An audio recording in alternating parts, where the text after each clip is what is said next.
So hello everyone, in this video we'll talk about green chemistry. So obviously we are going to go with chemistry and then with green. So chemistry is a old subject and there were a lot many advantages of it. People were very good by applying the knowledge, were very happy with it, especially like since India is an agricultural country and farmers were a little happy because there were certain compounds like insecticides, pesticides, fertilizers were there, and due to which there was increased food supply, there was increased life expectancy, etc., etc. So it was doing all good. But after some years, what happened is this, which we all know, like pollution and all, and then it started affecting us. Then came the disadvantages of using this word chemistry in technology.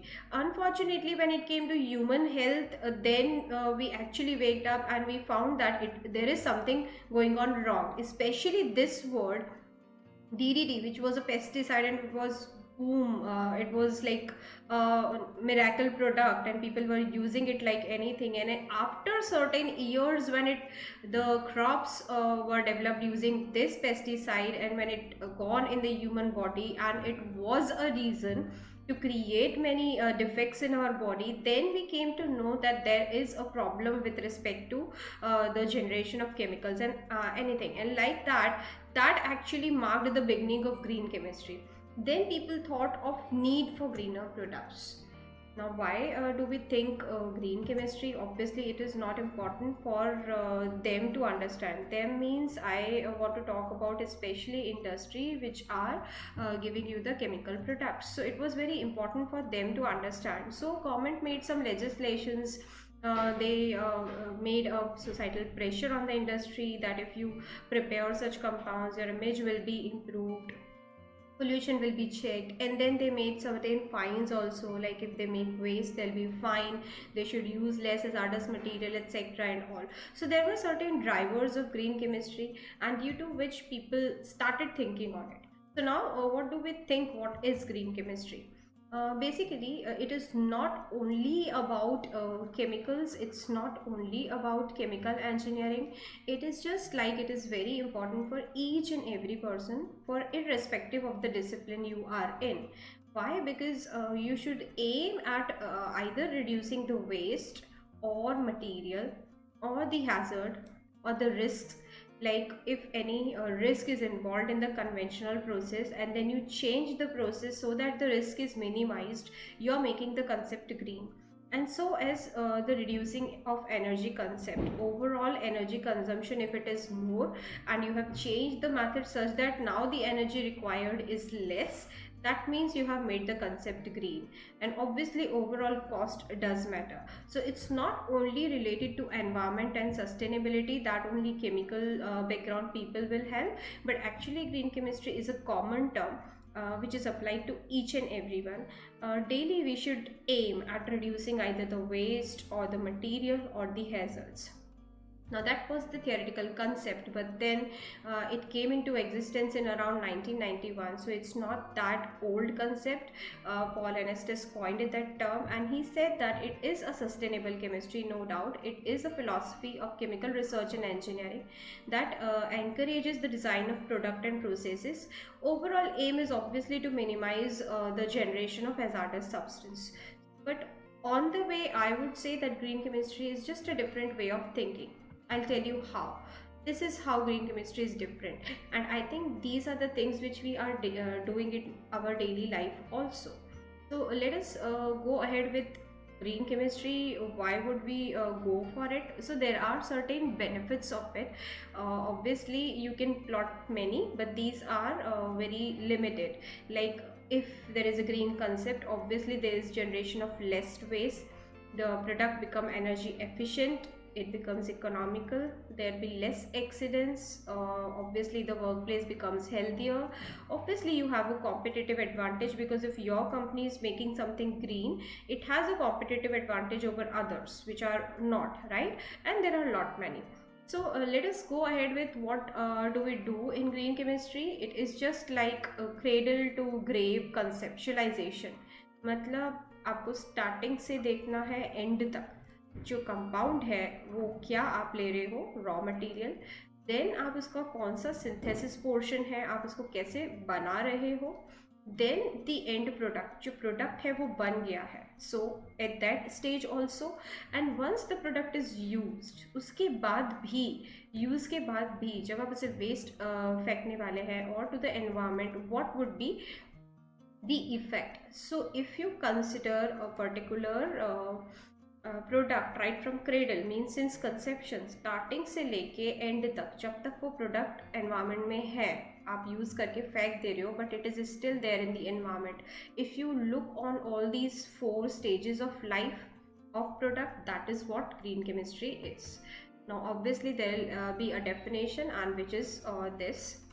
We are going to study 12 principles on green chemistry in this video. So we will discuss one by one of them.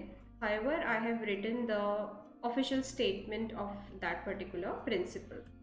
So these are the rest 6, 7, 8, 9, 10, 11, 12. So now let us go ahead with them one by one. In the first principle, it is prevention of waste or byproduct. Now this is what is, you have to think before planning. It is not going to end up in a waste, so you have to think on prevention of waste rather than treating it, right? आपने phone बना लिया, but जब आप phone फेंकते हैं तो you have not thought about what to do with that waste. या तो बनाने से पहले ही हमें देखना था कि किस तरीके का मटेरियल यूज़ करें, so that it does not end up in waste, right? E waste specially example is there.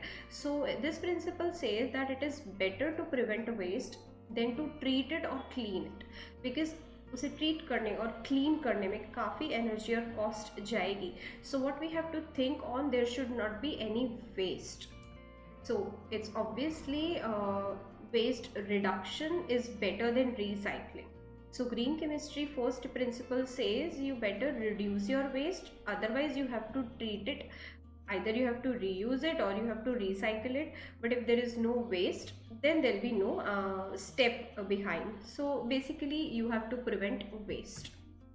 And normally we do that in our daily life also. So you can say that you are using principle number 1 of green chemistry, and just make it a point that an ounce of prevention is worth a pound of cure, that we already know.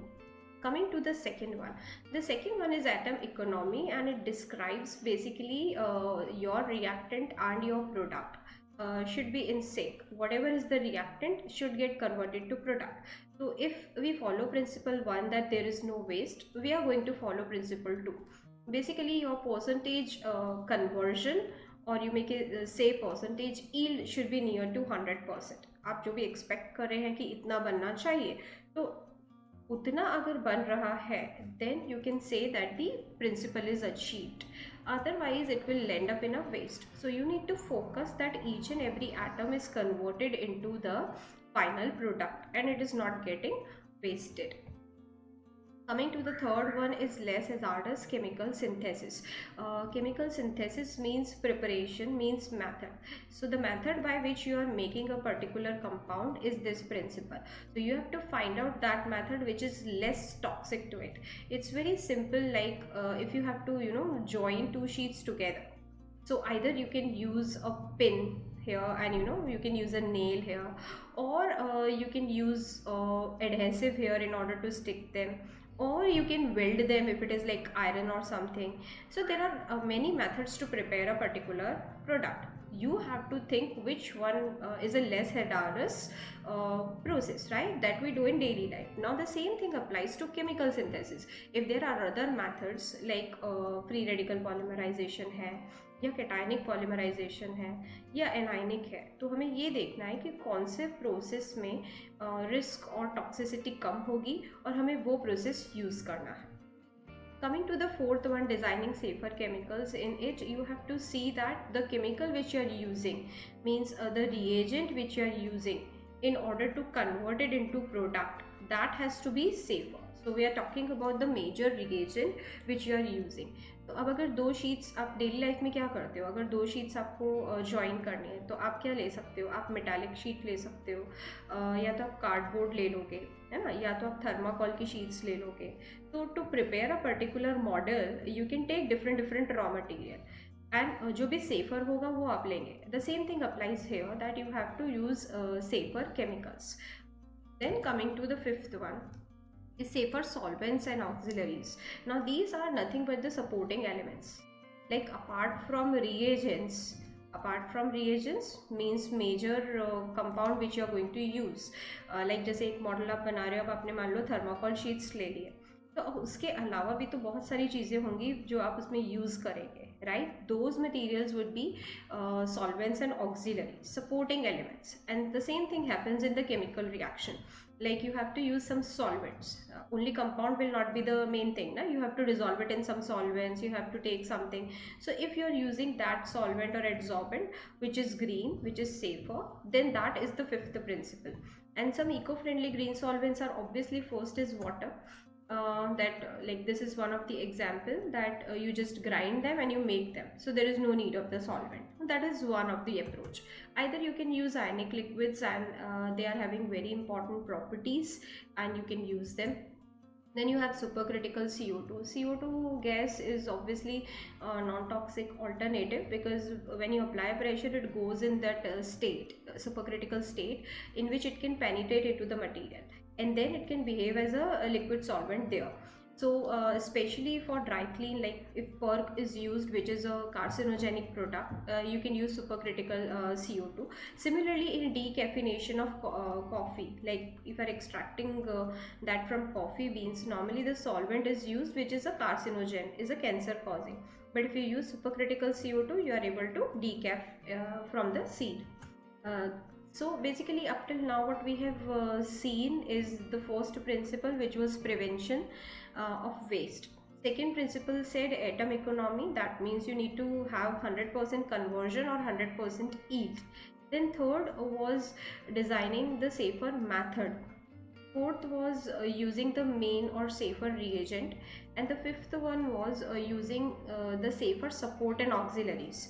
ये 3, 4, 5 में difference आपको clear होना चाहिए.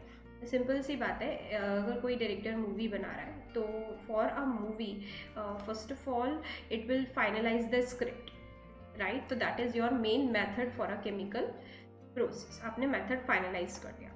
अब script के बाद क्या होता है, lead roles, right, like hero और लाइक हीरोइंस. तो लीड रोल में कौन कौन रहेगा, that you have to finalise. So here once the method is finalise, you finalise the main reagents.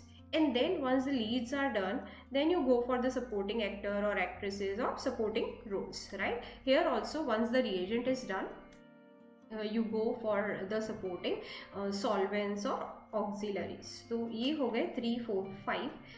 Now coming to the sixth one, design for energy efficiency. The name itself suggests that here you have to work for the energy requirement, and that should be minimized. So if you are using any of the concept where overall energy requirement is less, then you are helping it. So like microwaves or sonochemistry, these are the things which we are now using. Like if we prepare biodiesel by transesterification, it may take 1 day, but if you use ultrasound energy for it, in short duration it will be prepared. Coming to the seventh one, use of renewable feedstock. Renewable, that means you are able to renew them. So they are a biomaterial basically. And what is feedstock? Feedstock मतलब starting का जो stock है आप feed करते हो, input जो देते हो ना, रॉ मटेरियल, फर्स्ट जो रॉ मटेरियल है इनपुट करते हैं, उसे बोलते हैं फीड स्टॉक, और वो होना चाहिए renewable. So if the major raw material is renewable, obviously your final product would be renewable, so degradable, right. So like polylactic acid, if you start with this, obviously you will end up with a good degradable product. Similarly PHAs, like it starts from nature and it goes back to the nature. Then coming to the eighth one, reduce derivative, right. Now in sixth we thought about energy efficiency. Seventh में हमने कहा कि renewable होना चाहिए, जैसे biodiesel, bio ethanol and all. आप starting bio product से बनाते हो और एंड भी उनमें कुछ वेस्ट नहीं होता. Now coming to reduce derivatives. Derivatives means unnecessary derivatization. Means let's say आपने कुछ A से C बनाना है. Now you what you are doing, you are first converting A to B and then B is getting converted to C. So why are you using that step which is including one more intermediate, right? You should go with this. So try to find out the method in which there is no unnecessary derivatization. You don't convert them in derivatives first, because आप जितना derivatives लोगे उतने additional reagent हो जाएंगे, उतना ही waste बनेगा, उतना ही टाइम लगेगा, and time is money, so obviously cost बढ़ेगी. So you just aim at reducing the derivative. जितने कम डेरिवेटिव्स में आप काम कर सके, try to select that. Coming to catalysis, catalysis, the name itself suggests you have to use a catalyst. So when you use a catalyst, you know that it finds the method for which the activation energy is low, and that is how the rate of reaction increases. So it helps us in increasing the rate of reaction, it helps us in making it fast. So try to find out such catalytic reagents if possible. Then coming to design for degradation, you have to design the product such that it degrades. अभी ई waste में क्या हुआ है, we have made the products but हमने उनको ऐसा design ही नहीं किया है कि वो डिग्रेड हो जाए, और ना ही उनमें सेवेंथ प्रिंसिपल फॉलो हुआ है. सेवेंथ प्रिंसिपल क्या था?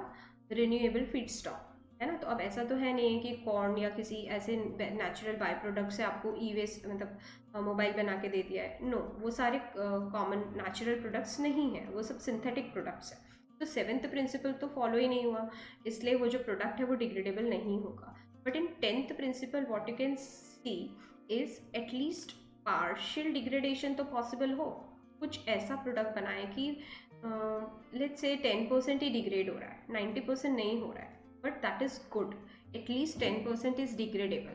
So when you design something, let's say you designed one phone, but then there is a section in the phone in the back which you can throw and which is degradable, 10% is degradable. So give that to the customer that this much portion you have to degrade like this and rest is a e-waste, so that at least we are saving this much of the thing, that much of the compound is green, right? So here what you have to do is you have to design the product such that at the end of their function, जब उनका काम खत्म हो जाए तब आप उनको break down कर सको डिग्रेडेबल प्रोडक्ट में और फिर वो एनवायरमेंट में ना रहे.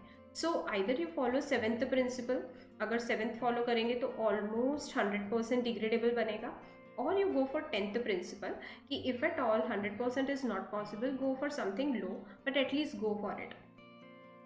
Coming to the 11th one, which is real time analysis.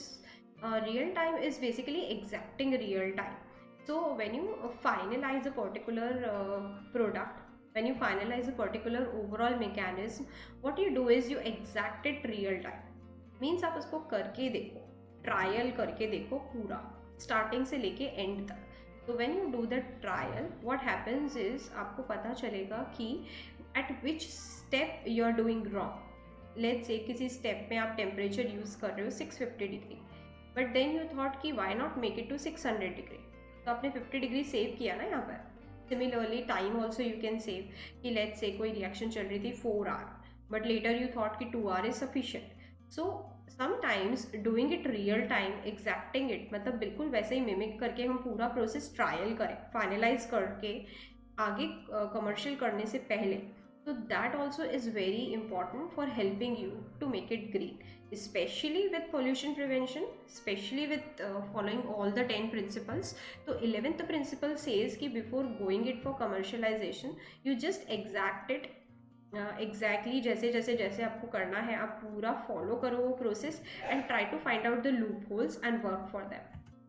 Coming to the 12th one is essential safer chemistry for accidental prevention. That came into existence because of the increasing risks and hazards in chemical industry.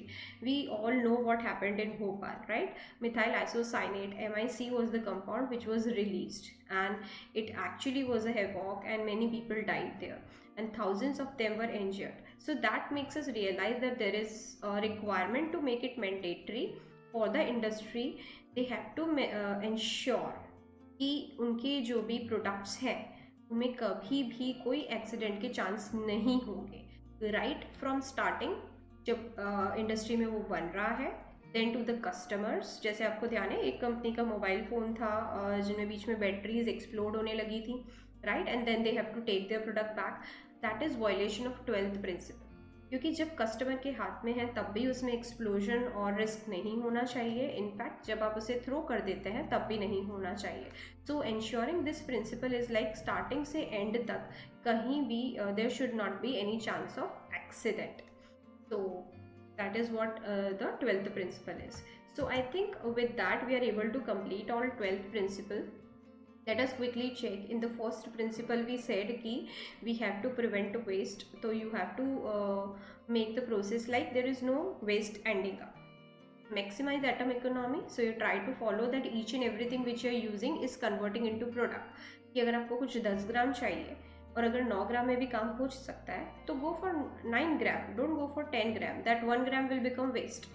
Then the third one is less hazardous chemical synthesis, means आपको overall method देखना है यहाँ पर. Safer chemical and products, यहाँ आपको main lead में जो reagents use हो रहे हैं, प्रोडक्ट्स बन रहे हैं, उनके बारे में सोचना है. And safer solvent and auxiliaries are intermediate steps में जितने भी सपोर्टिंग एलिमेंट्स आपने यूज किए वो भी सेफ होने चाहिए. Overall you have to increase the energy efficiency.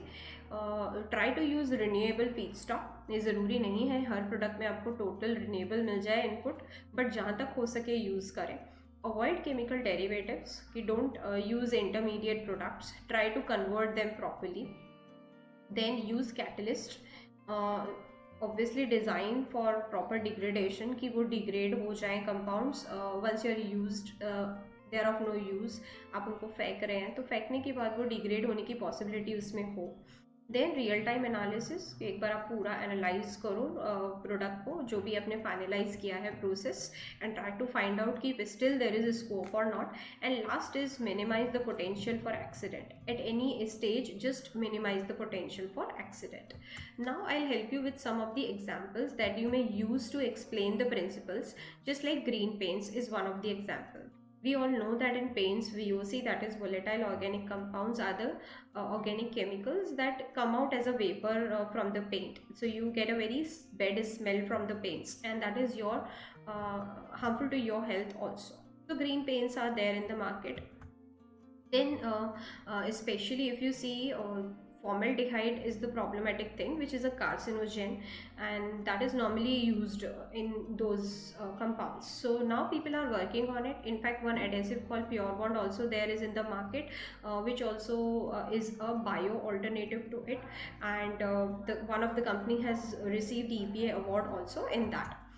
Then comes the green plastics. Obviously the plastic which is greener in nature is a green plastic, means you have to use renewable feedstock.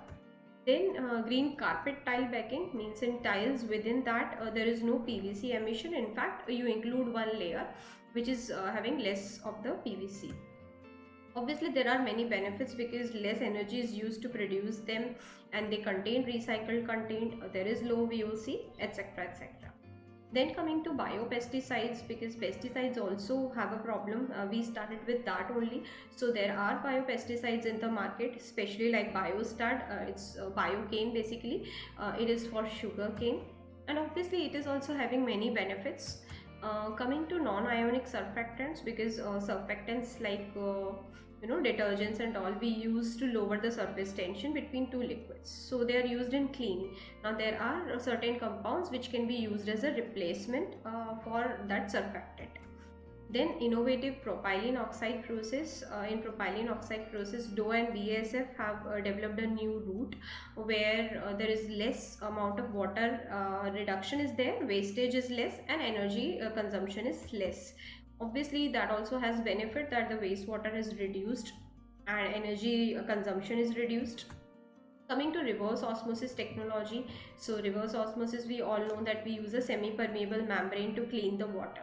That also is a green method. Bio-based plasticizers, so plasticizers are used in development of plastics, so if at all phthalate free plasticizers can be made, that also is a good concept. Obviously it would be having a benefit because we are free from phthalate and lead, those are two problematic compounds. Coming to green electronics, yes, we have to imbibe the concept green in everything. So agar aap electronics mein dekho, to manufacture a single laptop, it consumes almost 3200 liters of water and 160 liters of fossil fuel. If you convert them in the calculations now, with respect to the overall making of this stuff, because there are around 800 to 1000 steps to prepare the particular single laptop. Now these chemicals are you're using to make the microcircuits and laptops and all. So you need to improve this particular electronic portion also. Now people are coming up with it. Let's say Apple have come up with the solution. Now they are not using those brominated flame retardants which they use earlier in their products, and like that. Coming to biofabric, fabric is the industry where you cannot depend on sustainable thing or degradable thing.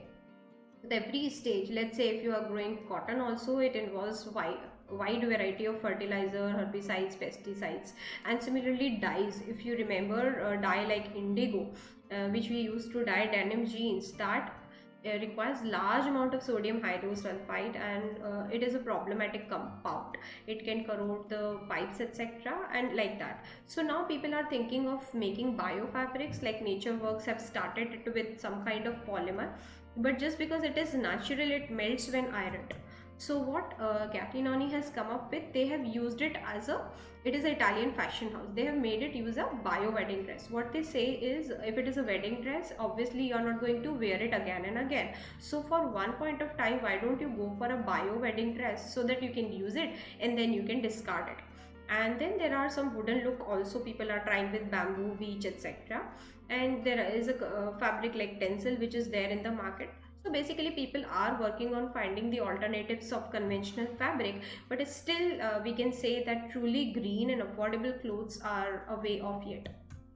Coming to the green cosmetics also, like in cosmetics a lot many chemicals are used, and obviously we know that they are very harmful. So now if you go with use of that principal solvent and auxiliary, and you use supercritical CO2 to extract paraffin from this becomes a natural thing. Similarly, you use enzymes or catalyst, like Eastman company has received the award from EPA for using this, right?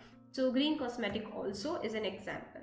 So in this video I was just aiming at giving you glimpse of all 12 principles, और मैंने आपको बहुत सारे examples भी बताए. तो इन examples की help से आप कोई भी principle explain कर सकते हैं. I hope आपको ये video अच्छा लगा होगा. So just do like it and do mention in the comment if you like it. Thank you so much.